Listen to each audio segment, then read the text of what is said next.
धन्यवाद देते हैं। इस पवित्र दिन में परमेश्वर ने यहाँ पर हमें एकत्रित किया है कि हम परमेश्वर की स्तुति और आराधना करें। हम एक बाइबल से एक वचन पढ़ेंगे, भजन संहिता 118।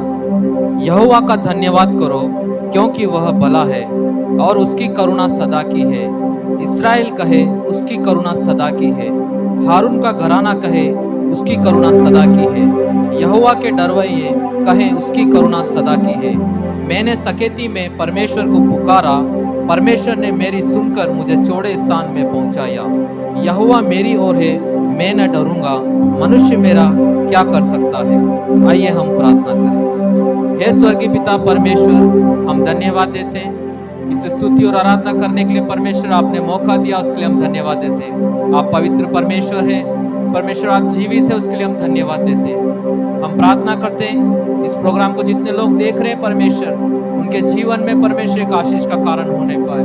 परमेश्वर आराधना को आपके हाथ में सौंपते हैं, स्तुति को आपके हाथ में सौंपते हैं। पवित्र आत्मा हर एक को छूने पाए परमेश्वर, हर एक के जीवन में चंगाई आने पाए, हर एक के जीवन में शांति और समाधान आने पाए, उसके लिए हम प्रार्थना करते हैं।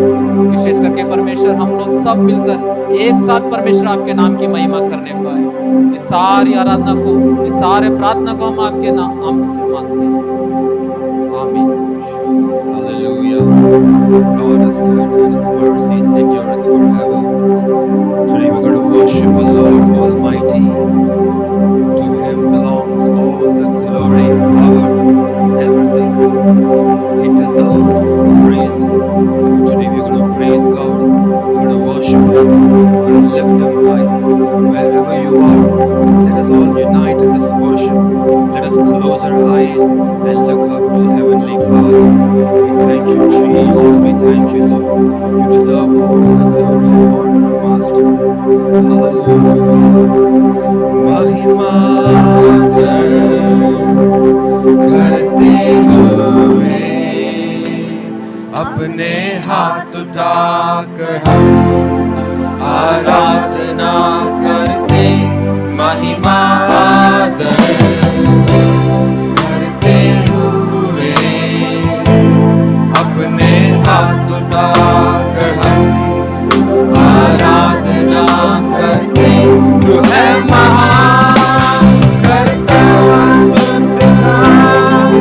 तेरे जैसा कोई नहीं,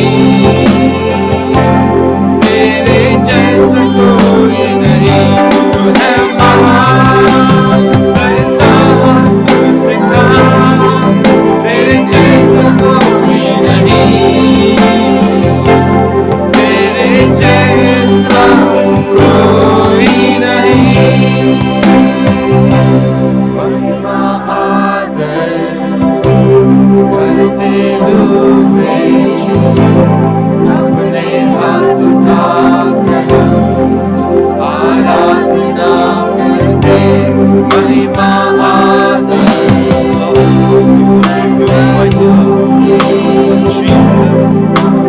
हाथ उठाकर आराधना करते। तू है महान करता तेरे जैसा कोई नहीं, तेरे जैसा कोई नहीं। तू है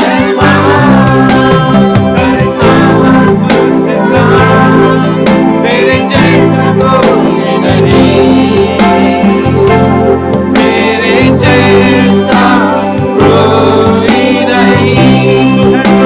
तेरे जैसा कोई नहीं। तू है महान करता तेरे जैसा कोई नहीं, तेरे जैसा कोई नहीं। तू है महान करता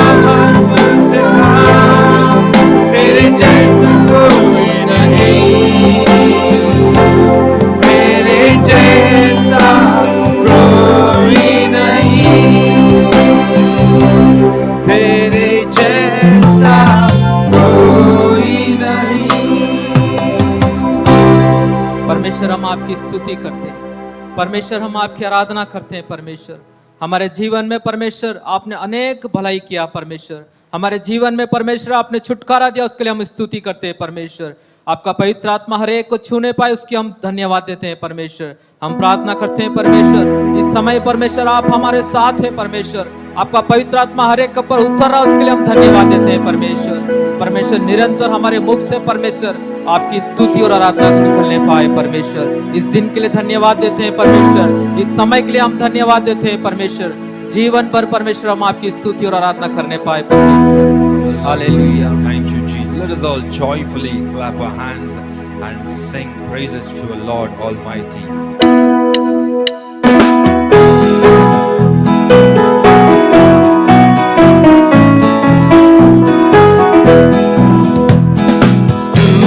आराधना ऊपर जाती है, आशीष लेकर नीचे आती है। स्तुति आराधना ऊपर जाती है, आशीष लेकर नीचे आती है। प्रभु हमारा कितना महान, देखो हमसे करता है प्यार।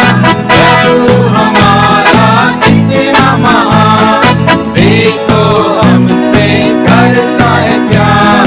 Hallelujah, hallelujah, hallelujah. प्रार्थना विनती ऊपर जाती है, उत्तर लेकर नीचे आती है। प्रार्थना विनती ऊपर जाती है, उत्तर लेकर नीचे आती है। प्रभु हमारा कितना महान, देखो हमसे करता है प्यार। प्रभु हमारा कितना महान, देखो हमसे करता है प्यार। Hallelujah, hallelujah, hallelujah. आंखों के आंसू ऊपर जाती है, खुशियाँ लेकर नीचे आती है। आंखों के आंसू ऊपर जाती है, खुशियाँ लेकर नीचे आती है। प्रभु हमारा कितना महान, देखो हमसे करता है प्यार। प्रभु हमारा कितना महान, देखो हमसे करता है प्यार। Hallelujah,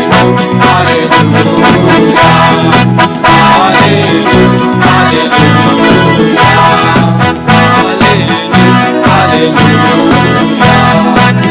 hallelujah, hallelujah. हालेलुया। हम परमेश्वर को कोटि कोटि धन्यवाद करें उसकी आशीषों के लिए, उसकी दया के लिए, वो जो हमें आनंद देता है उसके लिए। मुक्ति देने वाले परमेश्वर को हम धन्यवाद करें, आनंद देने वाले परमेश्वर को हम धन्यवाद करें, चंगाई देने वाले परमेश्वर को हम कोटि कोटि धन्यवाद करें। आज आप और हम जो इस दुनिया में है उसकी बदौलत है, उसकी दया के कारण है, उसका अनुग्रह जो हम पर है, उसके लिए हम सब मिलकर धन्यवाद करें। आइए हम सब ताली बजाते हुए प्रभु को कहें कि प्रभु तुझे कोटि कोटि धन्यवाद हो।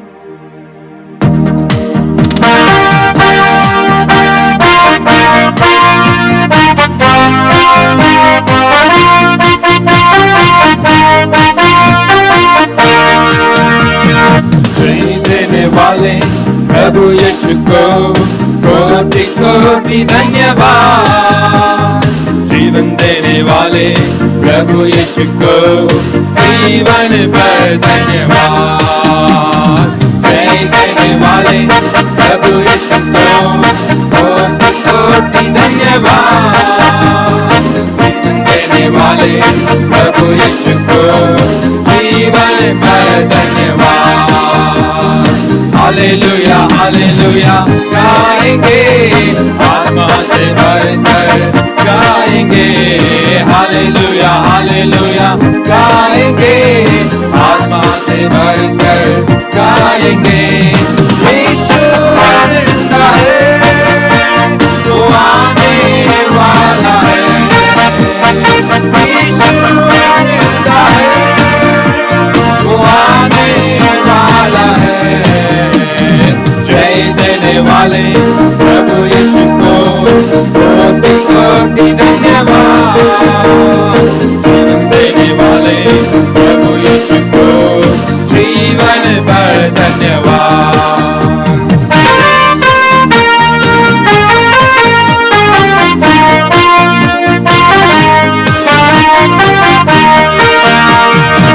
शांति देने वाले प्रभु यीशु को कोटि कोटि धन्यवाद। मुक्ति देने वाले प्रभु यीशु को जीवन भर धन्यवाद। शांति देने वाले प्रभु यीशु को कोटि कोटि धन्यवाद। मुक्ति देने वाले प्रभु यीशु को जीवन भर धन्यवाद। हालेलुया हालेलुया गाएंगे आत्मा से भरकर गाएंगे। हालेलुया हालेलुया गाएंगे आत्मा से भरकर गाएंगे। यीशु जिंदा है वो आने वाला है। यीशु जिंदा है वो आने वाला है। जय देने वाले प्रभु यीशु को कोटि कोटि धन्यवाद। देने वाले प्रभु यीशु को जीवन भर धन्यवाद। आनंद देने वाले प्रभु यीशु को कोटि कोटि धन्यवाद। चंगा करने वाले प्रभु यीशु को जीवन भर धन्यवाद। आनंद देने वाले प्रभु यीशु को कोटि कोटि धन्यवाद। चंगा करने वाले प्रभु यीशु को जीवन भर धन्यवाद। हालेलुया हालेलुया गाएंगे आत्मा से भरकर गाएंगे। हालेलुया हालेलुया गाएंगे आत्मा से भरकर गाएंगे। यीशु जिंदा है वो आने वाला है। यीशु जिंदा है वो आने वाला है। जय देने वाले प्रभु यीशु को कोटि कोटि धन्यवाद। देने वाले प्रभु यीशु को जीवन भर धन्यवाद। हाँ प्रभु, तू जिंदा परमेश्वर है, तू जीवित खुदा है। हम तुझ पर विश्वास करते हैं। आत्मा से भरकर हम तुझे कहते हैं कि तू जीवित परमेश्वर है, तू हमारा परमेश्वर है, तू चंगा करने वाला परमेश्वर, तू हमारी चट्टान और तू हमारी ढाल है। आइए हम सब कहें, हम सब जीवन के भंवर में डूबे हुए हैं, कहीं ना कहीं हम परेशान में डूबे हुए हैं। आज परमेश्वर से कहें, खुदा के तूफानों में तू हमें बचाता है, तू हमें थाम लेता है अपने हाथों से, तू हमें कभी डूबने नहीं देता। हर लहरों पर भी तू हमें थाम लेता है।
बीमारियों में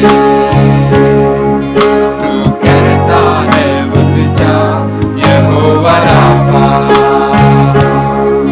तू ही मेरी शिफा कल में तू साथ मेरे था आज भी मेरी साथ है खड़ा आने वाले कल में भी होगा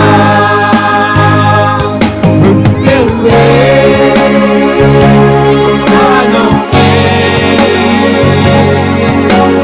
पूरी मेरी चट्टान बढ़ते हुए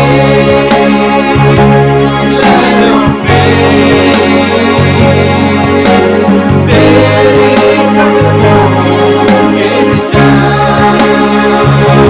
सुनते हुए तूफानों में पूरी मेरी चट्टान बढ़ते हुए लहरों पे तेरे कदमों के निशान के बीच में तू कहता है थम जा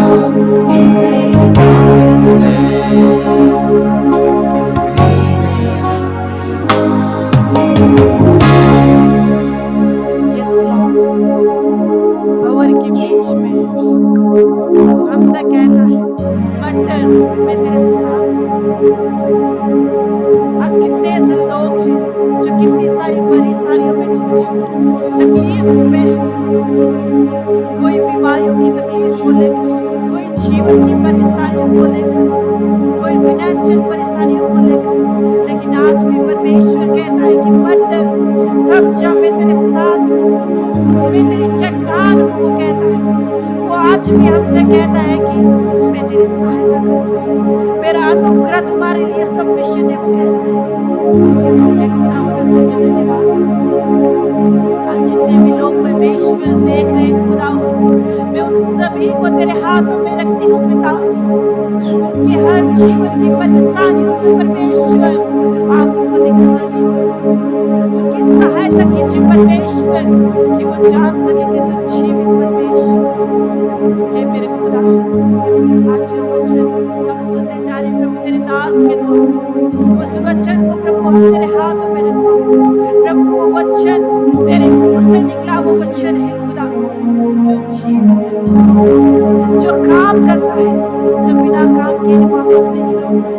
प्रभु आज तेरा जो वचन प्रभु हम सुनने जा रहे हैं, वो जो कोई भी सुनेगा परमेश्वर, उसका हृदय में वो काम करे परमेश्वर, वो वचन प्रभु बीज है परमेश्वर, वो फल लाने पाए परमेश्वर। खुदावंद हम तुझे धन्यवाद करते हैं। अपने पवित्र आत्मा से हम सबको भर, तू अभिषेक कर खुदा। खुदावंद हम तुझे धन्यवाद करते हैं और सारी प्रार्थना को यीशु तेरे नाम से, आमीन। आइए हम परमेश्वर के वचन पे हम मनन करेंगे। हम देखेंगे कि परमेश्वर आज हमसे किस वचन के द्वारा हमसे बात करता है। इस समय हम अपने आप को परमेश्वर को सौंपेंगे।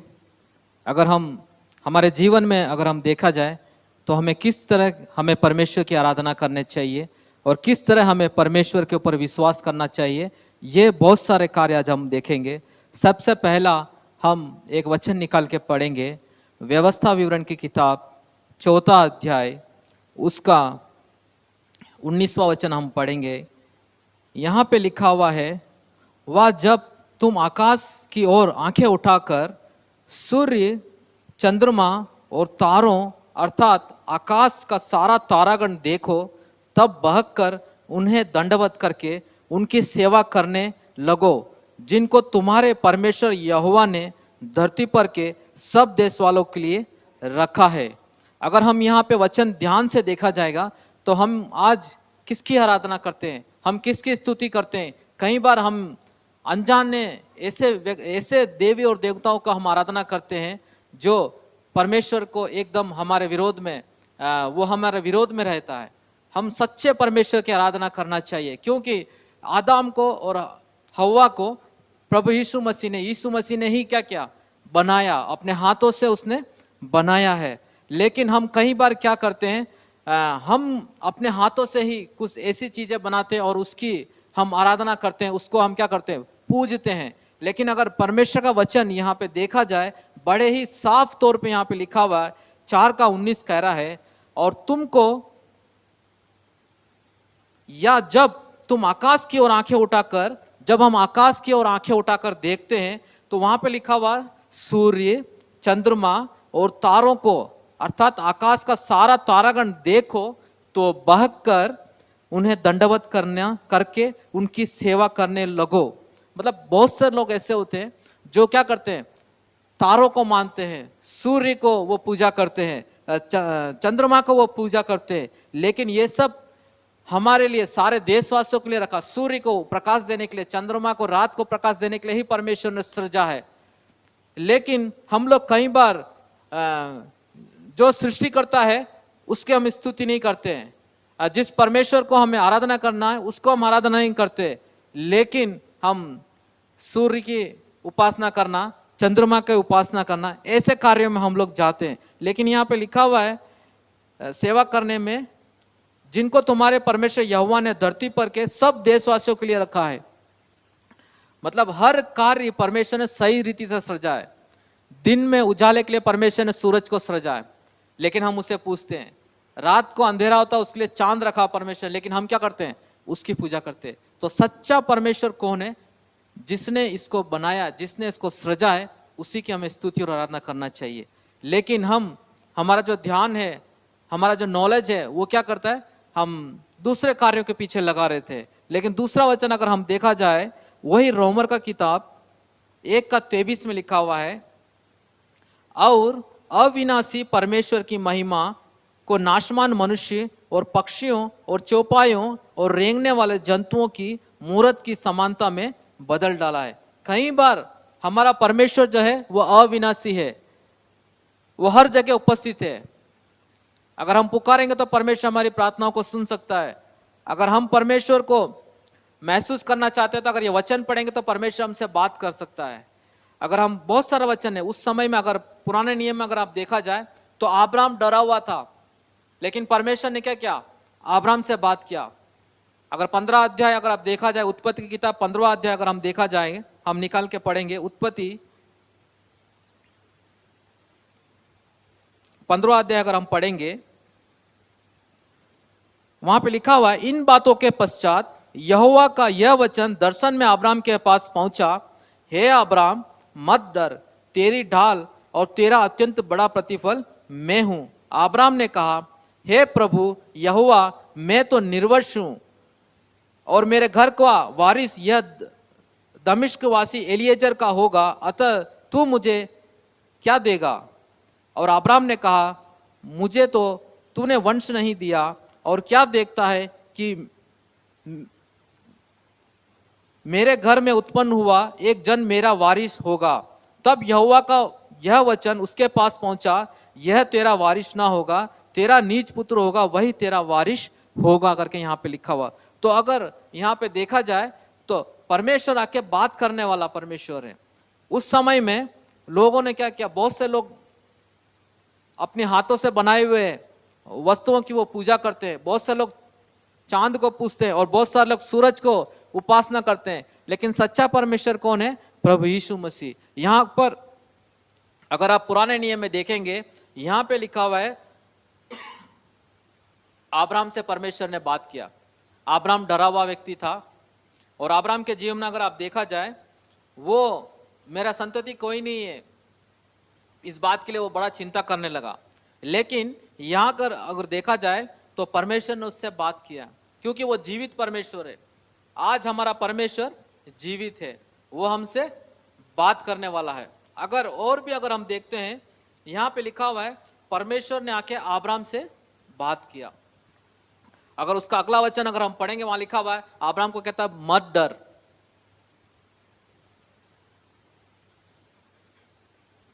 तो इस समय अगर हम देखेंगे तो हमारा परमेश्वर जो है वो बात कर सकता है हमसे। और यहाँ पे लिखा हुआ रोमर की किताब 1:23 में लिखा हुआ है, और अविनाशी परमेश्वर की महिमा को नाशवान मनुष्य और पक्षियों और चौपाइयों और रेंगने वाले जंतुओं की मूरत की समानता में बदल डाला है। पहला हमने देखा वो जो लोग हैं वो क्या कर रहे हैं, चंद्रमा की उपासना कर रहे हैं, सूरज की उपासना कर रहे हैं, तारागणों की उपासना कर रहे हैं। ये सारा जो चीज है ये परमेश्वर के विरोध में है।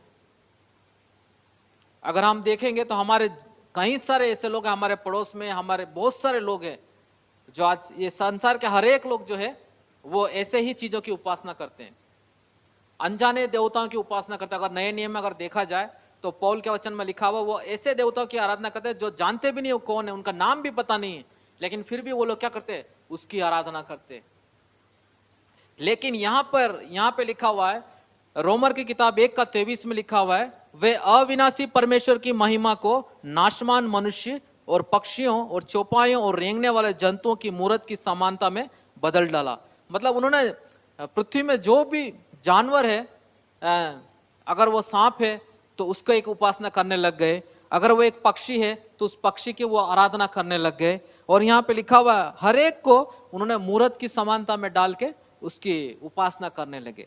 अगर ये सब कार्य देखा जाए तो परमेश्वर ने, अगर निर्गमन की किताब 20वां अध्याय में अगर हम पढ़ेंगे तो वहां पे लिखा हुआ है कि परमेश्वर ने मूसा को 10 आज्ञाएं दी थी। उस 10 आज्ञा में अगर पहले से अगर हम देखा जाए तो मुझे छोड़ तू किसी और को ईश्वर करके न मानना, तू अपने लिए एक मूर्ति को न डालना, ऐसा भी वहां पे लिखा हुआ है। तो आज इस संसार में हर एक व्यक्ति जो परमेश्वर ने मना किया है वही वो व्यक्ति क्या कर रहा है, सच्चे परमेश्वर को इनकार कर रहा है। उसका कारण क्या है? क्या परमेश्वर आज बात नहीं कर रहा है? वो हर एक व्यक्ति से बात करता है। उस समय में भी परमेश्वर ने बात किया, उस समय में अब्राहम से परमेश्वर ने बात किया, उस समय में अगर देखा जाए तो मूसा से भी परमेश्वर ने बात किया है। हालेलुया। और अगर हम वचन हम देखा जाए तो मत्ती की किताब 4 अध्याय उसके 8 और 9 में अगर हम पढ़ेंगे, यहां पे लिखा हुआ, फिर शैतान उसे एक ऊंचे पहाड़ पर ले गया और सारे जगत के राज्य का उसको वैभव दिखाकर उससे कहा कि यदि तू गिरकर मुझे प्रणाम करे तो मैं ये सब कुछ तुझे दे दूंगा। यहाँ पे यीशु मसीह के बारे में लिखा हुआ। ये जो शैतान है ये क्या करता है, यीशु मसीह को आकर क्या बोलता है, उसकी परीक्षा लेता है। और उस समय यीशु मसीह ना तो खाया ना कुछ नहीं खाया, 40 दिन तक वो उपवास में था। लेकिन जब वो उस उपवास को खत्म करने का था उसको बहुत भूख लगता है, लेकिन क्योंकि वो उस समय शरीर में था। और यहाँ पे लिखा हुआ शैतान उसके सामने आके खड़ा होकर बोलता है, इस संसार के सारे वैभव को बता के उसको बोल रहा है कि तू मुझे एक बार गिर के प्रणाम कर दे तो मैं तुझे सारी चीजें दे दूंगा। लेकिन परमेश्वर ने उसका उत्तर उसको दिया। हालेलुया। लेकिन यहाँ पर अगर हम देखा जाए तो हमें किसकी आराधना करना चाहिए, किसको हम दंडवत करना चाहिए, तो यहाँ पे एक ही वचन है कि हमें सच्चे परमेश्वर प्रभु यीशु मसीह की ही हमें स्तुति करना चाहिए। केवल उसी के सामने हम क्या करना चाहिए, अपना सिर झुकाकर हम उसकी आराधना कर सकते हैं, क्योंकि वो परमेश्वर जो है वो पवित्र परमेश्वर है। हालेलुया। और एक और अगर हम वचन पढ़ते हैं प्रकाशित वाक्य 9:20 में लिखा हुआ है, और बाकी मनुष्यों ने जो उन मरियों से न मरे थे अपने हाथों के कामों से मन न फिराया कि दुष्ट आत्माओं की और सोने और चांदी और पीतल और पत्थर और कार की मूर्तियों की पूजा न करे, जो न देख सके न सुन न चल सकती है। यहां पर प्रकाशित वाक्य में भी लिखा हुआ है, बहुत सारे लोग परमेश्वर को नहीं ढूंढते, सच्चे परमेश्वर को, चाहे वो गैर मसीह हो, उनके बारे में भी हम कह सकते हैं। वो लोग अपने हिसाब से एक परमेश्वर को ढूंढ के जाते हैं। कुछ लोग चांद को, कुछ लोग पृथ्वी के जीव जंतु को अपना देवी देवता बना लेते हैं। और यहाँ पे लिखा हुआ आखिरी में कुछ लोग सोना और चांदी से, और कुछ लोग यहाँ पे देखा जाए यहाँ पे लिखा हुआ है काठ की मूर्ति, मतलब लकड़ी से बने हुए भगवान को वो मूर्त बनाते हैं। ये सब यहाँ पे लिखा हुआ है। अगर हम देखा जाए तो ये सब जो कार्य करते हैं उससे उनका कोई प्रतिफल नहीं है। अगर यशायाह की किताब में अगर हम पढ़ेंगे तो यहाँ पे लिखा हुआ है, अगर भजन संहिता की किताब पढ़ेंगे वहां पे भी लिखा हुआ है, उनके कान हैं पर वे सुन नहीं सकते, उनके मुंह हैं पर वो बोल नहीं सकते, उनके टांग है लेकिन वो चल नहीं सकते करके यहाँ पे वचन लिखा। तो हमें जानना चाहिए कि हमारा परमेश्वर कैसा परमेश्वर है। अगर आप नए नियम के किताब में अगर यीशु मसीह के 4 सुसमाचार अगर हम देखेंगे, मत्ती, लूका, मरकुस, ये सब अगर यूहन्ना की किताब अगर आगे पढ़ते जाए पूरे नया नियम की किताब में, वहां पे प्रभु यीशु मसीह हर एक गांवों में जाकर परमेश्वर का शुभ समाचार सुनाया और उसने वहां पे लोगों को चंगाई दिया। और अगर उनके शिष्यों के बारे में देखा जाए तो उनके शिष्यों ने भी हर जगह जाकर परमेश्वर का शुभ समाचार सुनाया और उन्होंने भी परमेश्वर के अद्भुत कार्य वहां पे किया करके यहाँ पे लिखा हुआ। अगर इस समय अगर हम देखा जाए, यीशु मसीह ने बहुत सारे चमत्कार किए। अगर हम उस शादी के बारे में अगर देखा जाए, वहां पे लिखा हुआ वहां पे दाखरस समाप्त हो गया, लेकिन प्रभु यीशु मसीह उस स्थान पर होते हैं और उनको कहा जाता है कि यहाँ पे दाखरस समाप्त हो गया। तो यीशु मसीह क्या करता है, पानी को दाखरस में बदलता है, यूं करके लिखा हुआ है। तो ऐसे प्रभु यीशु मसीह ने वहां पर रहकर कई सारे ऐसे चमत्कार किए, ऐसे अद्भुत कार्य किए जिन्होंने वहां के लोगों ने अपनी आंखों से देखा और उस पर विश्वास किया। जो चमत्कार, जो चंगाई प्रभु यीशु मसीह ने उस समय किया वो आज भी कर रहा है। हालेलुया। आज भी जो लोग बीमार होते हैं, अगर वो विश्वास के साथ परमेश्वर के पास आते हैं तो परमेश्वर उनके जीवन में चंगाई देता है। जो लोग जीवन में उनके शांति नहीं है, जीवन में उनके तकलीफ है, परेशानी में आते हैं, उन लोगों को भी परमेश्वर अपने वचन के द्वारा उनको बल देता है, उनको अंदर एक पवित्र आत्मा कार्य करके उनको उस परेशानी से छुटकारा देता है। हालेलुया। क्योंकि हमारा परमेश्वर प्रार्थना को सुनने वाला परमेश्वर है। हमारा परमेश्वर हर एक तकलीफ को देख सकता है, क्योंकि उसकी आंख है वो देख सकता है, उसके कान है वो सुन सकता है। और भी अगर हम वचन पढ़ेंगे, यहाँ पे लिखा हुआ है, तो हम लोग जो बहुत सारे जो गैर मसीह है वो क्या कर रहे हैं, अनजाने देवताओं की पूजा कर रहे हैं, लेकिन उससे उनका कोई लाभ नहीं है। और हम जो है परमेश्वर के बारे में जानते हैं कि वो जीवित परमेश्वर है, वो चंगा करने वाला परमेश्वर है और वो हमारे पापों से हमारे छुटकारा देने वाला परमेश्वर है। हमारे जीवन में, हमारे परिवार में उद्धार लाने वाला परमेश्वर एक ही है, वो है केवल प्रभु यीशु मसीह। अगर इस समय हमें किस परमेश्वर की आराधना करना चाहिए, यही हम देखना चाहते हैं। पहला कार्य यहां अगर हम देखा जाए, प्रकाशित वाक्य की किताब 22वां अध्याय 8 में लिखा हुआ है, मैं वही यूहन्ना हूं जो ये बातें सुनता और देखता था, और जब मैंने सुना और देखा तो जो स्वर्ग दूत मुझसे यह बातें दिखाता था, मैं उसके पांवों पर दंडवत करने के लिए गिर पड़ा।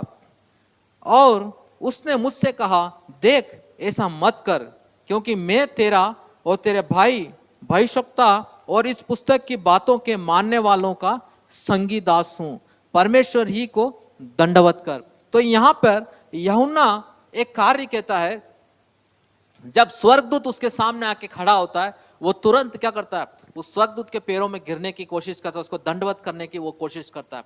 लेकिन यहां पर अगर हम देखते हैं वचन, उस स्वर्गदूत ने उससे कहा, और उसने मुझसे कहा, देख ऐसा मत कर, क्योंकि मैं तेरा और तेरे भाई भविष्यवक्ताओं को इस पुस्तक की बातों के मानने वालों का संगी दास हूं, परमेश्वर को दंडवत कर। तो वहां पर यूहन्ना भी कहता है कि तू किसी को भी दंडवत न करना, न किसी सूरज को दंडवत करने की जरूरत है, न किसी चांद को दंडवत करने की जरूरत है, न इस संसार में जो मूर्त है उससे हमें दंडवत करना चाहिए। और यहाँ पे स्वर्गदूत कुछ कह रहा है कि तू मुझे भी दंडवत मत कर, तू केवल एक ही को दंडवत कर, वो है प्रभु यीशु मसीह को। हालेलुया। क्योंकि हमारा सिर, हमारा जीवन जब तक है, हमें किसी के सामने दंडवत नहीं करना चाहिए, केवल प्रभु यीशु मसीह को ही हमें दंडवत करना चाहिए।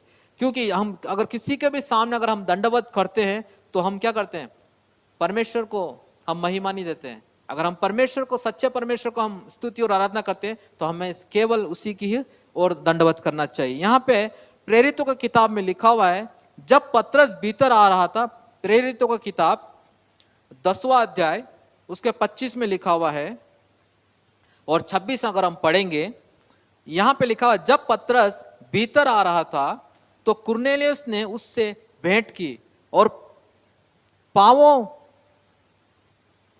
पढ़ के प्रणाम किया, परंतु पतरस ने उसे उठाकर कहा, खड़ा हो, मैं भी तो एक मनुष्य हूं। यहाँ कुरनेलियस जो है एक परिवार है, एक व्यक्ति है, वो भक्त है, लेकिन वो आके जब पतरस भीतर आता है तो कुरनेलियस क्या करता है, उसके पैरों में गिरने की कोशिश करता है, लेकिन पतरस कहता है कि मैं भी एक मनुष्य हूं करके कहता है। आज अगर हम संसार के हर एक कोने में अगर जहां अलग अलग एक उनका कल्चर होता है, उस कल्चर के हिसाब से क्या करेंगे, छोटे लोग जाके बड़े लोगों के पैर छूते, वो उनका कल्चर है। और कई लोग आजकल क्या करते हैं, जो बड़े बड़े इंसान लोग हैं उन लोगों के जाके पैर पड़ते हैं, और बहुत सारे जो पुजारी होते हैं उनके पास भी जाके क्या करते हैं, उनके पैरों में पड़ते हैं, उनको दंडवत करते हैं। लेकिन यहाँ पे परमेश्वर का एक सेवक है, उसके पास भी एक व्यक्ति आके क्या करता है, क्योंकि पतरस जो है परमेश्वर के साथ रहने वाला व्यक्ति था और उसने भी कई सारे चमत्कार के कार्य किए, लेकिन ये कुरनेलियस से ये जाके उसके पैर के ऊपर क्या करता है, गिरता, दंडवत करता है, लेकिन वो कहता है कि नहीं, मैं एक इंसान हूं करके वो कहता है। तो ये भी क्या करता है, हमें किसी भी इंसान के को दंडवत करने की हमें आवश्यकता नहीं। हाँ, हम उनका आदर कर सकते हैं, हम उनका सम्मान कर सकते हैं, लेकिन उसके विपरीत हम किसी इंसान को जाके अपना दंडवत हमें नहीं करना चाहिए। केवल एक ही के सामने हमारा सिर झुकना चाहिए, वो है प्रभु यीशु मसीह। हालेलुया। अगर हम अय्यूब की किताब अगर हम पढ़ेंगे, यहां पे एक वचन है, हम देखेंगे अय्यूब 31वां अध्याय 24 से 28 तक।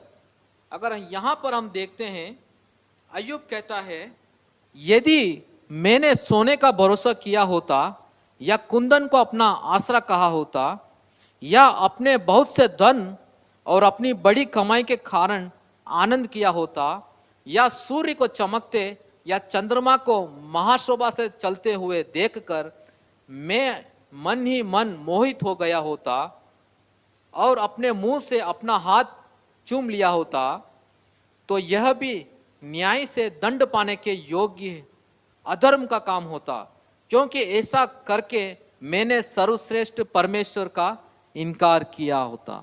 हालेलुया।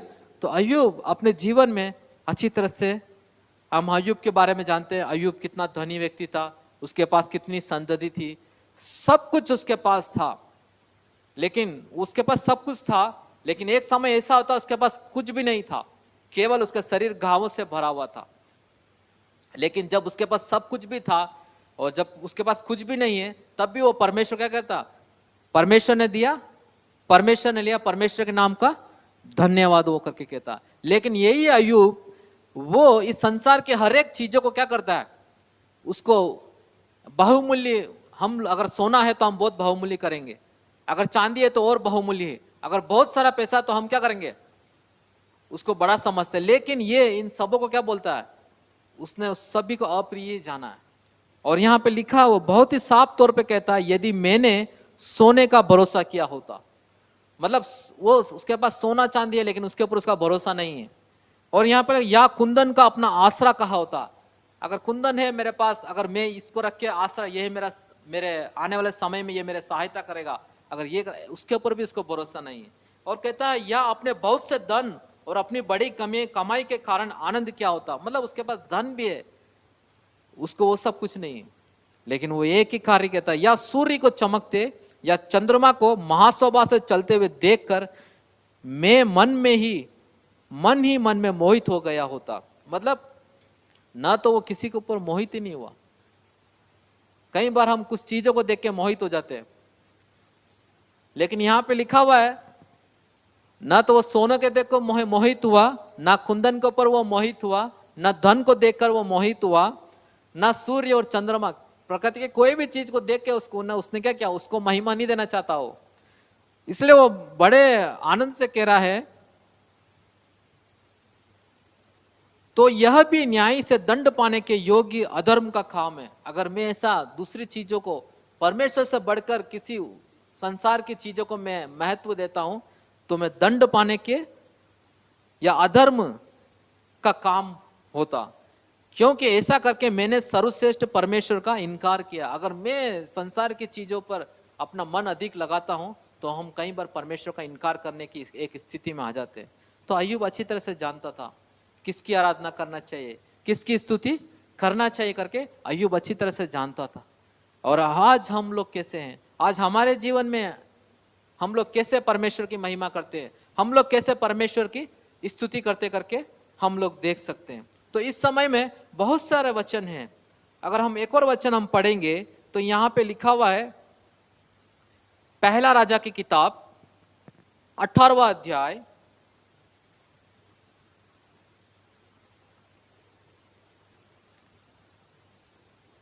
यहां पर एलिया और बाल के पुजारी के बारे में हम देख सकते हैं।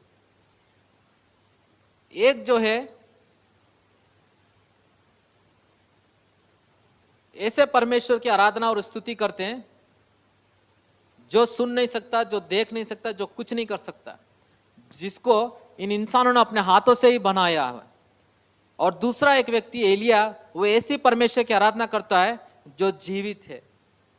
अगर इस वचन को अगर हम पढ़ेंगे पहली राजा की किताब 18वां अध्याय 21वां वचन में अगर हम पढ़ेंगे, यहां पे लिखा हुआ है, और एलिया सब लोगों के पास आकर कहने लगा, तुम कब तक दो विचारों में लटके रहोगे? यदि यहोवा परमेश्वर हो तो उसके पीछे हो लो, यदि बाल हो तो उसके पीछे हो लो। लोगों ने उसके उत्तर में एक भी बात न कही। मतलब कई बार हम लोग दोनों तरफ जाने की कोशिश करते हैं। अगर वहां चमत्कार हो रहा तो वहां जाएंगे, अगर यहाँ चमत्कार हो रहा तो यहाँ आएंगे। तो ये जो इस जगह पर जो घटना घटी है वो हम बहुत बड़ा चरित्र है, इसलिए हम केवल वचन को ही देखेंगे। एलिया उन लोगों से, उन बाल देवताओं को पूछ कर कहता है, अगर तुम्हारा परमेश्वर सच्चा है तो तुम उसकी आराधना करो। अगर यहाँ पे लिखा, बहुत ही अच्छा वचन है, यहाँ पे लिखा हुआ है, और एलिया सब लोगों के पास आकर कहने लगा, तुम कब तक दो विचारों में लटके रहोगे? यदि यहोवा परमेश्वर हो तो उसके पीछे हो लो, अगर प्रभु यीशु मसीह सच्चा परमेश्वर हो तो उसके पीछे हो लो, यदि बाल हो तो उसके पीछे हो लो। मतलब उसका वो जवाब दे नहीं सके। लेकिन 26वां वचन में फिर वो कहता है, हम पढ़ेंगे यहां पे, तब उन्होंने उस बछड़े को जो उन्हें दिया गया था लेकर तैयार किया, और भोर से लेकर दोपहर तक वह यह कहकर बाल से प्रार्थना करते रहे, हे बाल हमारी सुन, हे बाल हमारी सुन, परंतु कोई शब्द न कोई उत्तर देने वाला हुआ। तब वे अपनी बनाई हुई वेदी पर उछलने कूदने लगे। मतलब इन्होंने एक देवी को आराधना, इन्होंने एक बछड़ा मारा, वहां पे तैयार किया, पानी लगाया, सब कुछ किया, और अपने परमेश्वर को वो पुकार रहे। सुबह से लेकर शाम हो गया, ये पुकार रहे उनको। और जब पुकारते पुकारते वो थक गए, और लिखा हुआ आखिरी में वो उस स्थान पर कूदने लगे करके यहाँ पे लिखा हुआ। फिर यहाँ पे आगे और वचन देकर 27 में लिखा है, दोपहर को एलिया ने यह कहकर उनको ठट्ठा किया, ऊंचे शब्द से पुकारा, वह तो देवता है, वह तो ध्यान लगाए होगा, या कहीं गया होगा, या यात्रा में होगा, या हो सकता है कि सोता हो, या उसे जगाना चाहिए। तो मतलब यहाँ पे बाल देवता और एलिया के बीच का एक विवाद है, कौन सच्चा परमेश्वर है। और यहाँ पे ये जो बाल देवता को पूजने वाले हैं, ये सुबह से शाम तक उनके परमेश्वर को पुकार रहे हैं कि कैसे भी ये हमारी बलि ग्रहण कर करके, लेकिन एक भी आवाज वहां से नहीं आया करके लिखा हुआ। और आखिरी में वो कहता है, हम वचन पढ़ेंगे,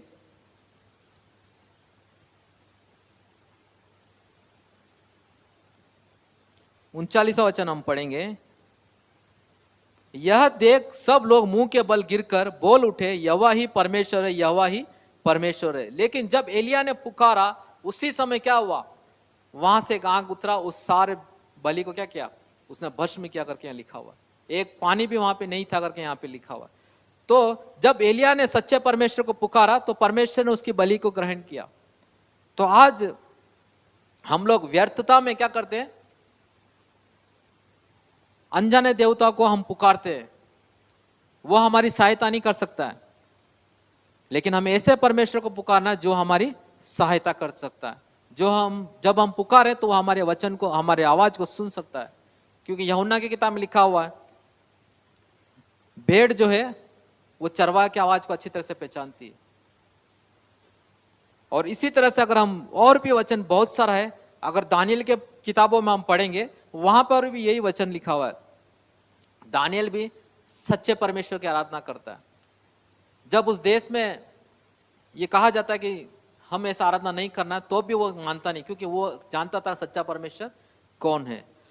प्रेरितों की किताब 17वां अध्याय उसका 16वां वचन अगर हम निकाल के पढ़ेंगे,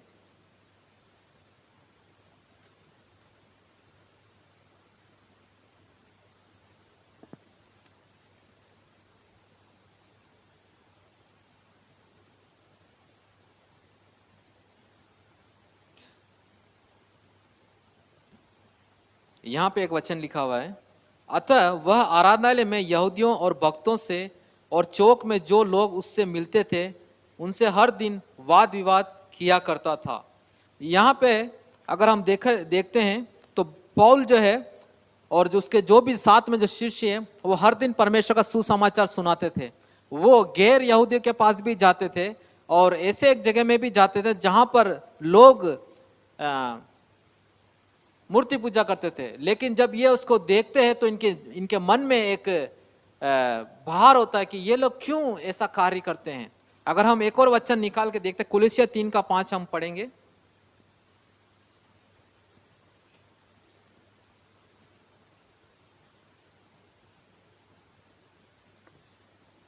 इसलिए अपने उन अंगों को मार डालो जो पृथ्वी पर है, अर्थात व्यभिचार, अशुद्धता, दुष्कामना, बुरी लालसा और लोभ को, जो मूर्ति पूजा के बराबर है।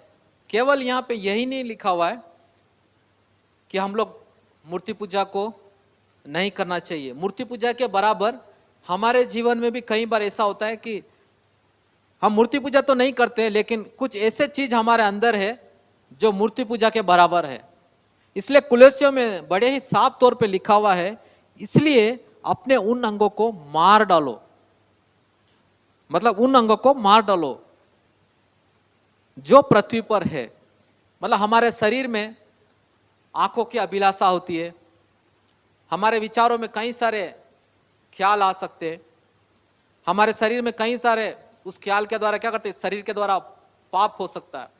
तो यहां पर इस शरीर के जो कार्य है, अगर हमारे शरीर में से कार्य है तो हमें क्या करना है, वो भी एक मूर्ति पूजा के बराबर है जिससे परमेश्वर घृणा करता है। यहां पे लिखा हुआ है, अर्थात व्यभिचार, अशुद्धता, दुष्कामना, बुरी लालसा और लोभ को, जो मूर्ति पूजा के बराबर है। तो इस समय अगर हमने वचन यहाँ पे देखते हैं तो यहाँ पे लिखा हुआ है, मूसा के बारे में देखते हैं। मूसा भी क्या करता है, मूर्ति पूजा के विरोध में ही था।